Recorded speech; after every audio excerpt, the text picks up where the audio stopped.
Washington. While President Donald Trump spent his first 100 days in office issuing executive orders and paring down the size of the federal government, Republicans in Congress were making moves of their own. The House re-elected Speaker Mike Johnson, temporarily putting aside frustrations carried over from the last Congress. The Senate confirmed Trump's nominees despite skepticism from some in the conference and one tie-breaking vote cast by Vice President J.D. Vance. And both chambers built a blueprint for what will become the president's policy package to extend tax cuts and beef up spending on border security, defense, and domestic energy production. In each case, GOP lawmakers grappled with narrow margins of control in both chambers. In the House, there was almost no room for error, as Republican vacancies early in the year made an already narrow majority as small as a one-vote margin in some cases.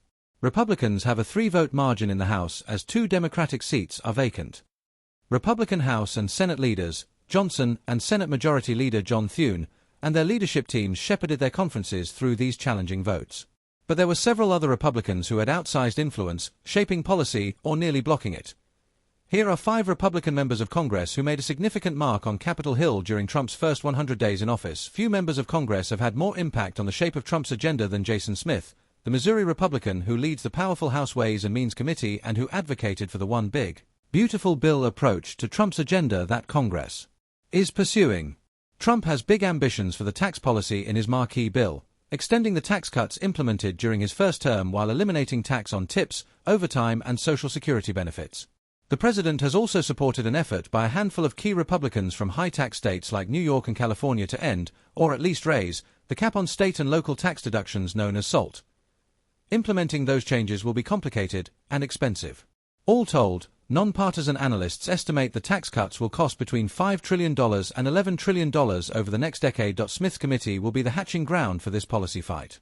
Tax bills must start in the House, per the U.S. Constitution, giving the tax committee chairman plenty of leverage over the debate as congressional Republicans began hashing out the big picture of what Trump's agenda would look like. Smith was an advocate for rolling all of Trump's priorities, taxes, along with border and energy policies, into one big, beautiful bill, as the president would come to call it.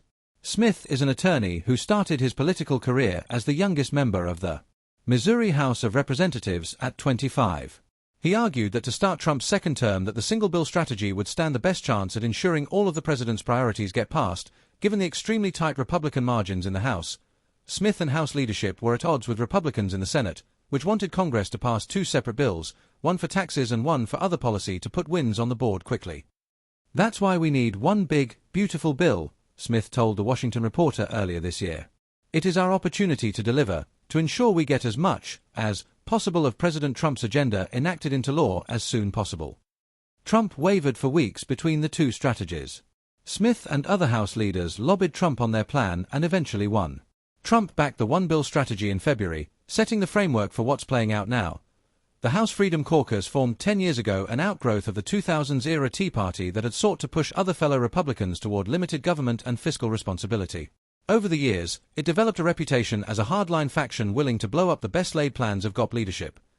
Now the invite-only group has realigned itself around Trump and has surprisingly provided the needed support to clinch tough votes over and over since Republicans took control of both chambers of Congress at the start of 2025. House Speaker Mike Johnson's victory came with a warning from hardline Republicans. The Freedom Caucus threatened to stop Johnson, the House Speaker, from winning re-election to leadership in January, to block a government funding extension in March, and to stop a budget blueprint that would kick off work on Trump's legislative agenda in April over spending concerns. In each case, at Trump's behest, they backed down and voted with the rest of the GOP. In April, the caucus successfully delayed a House vote on the budget blueprint until congressional leadership committed to finding at least $1.5 trillion in spending cuts.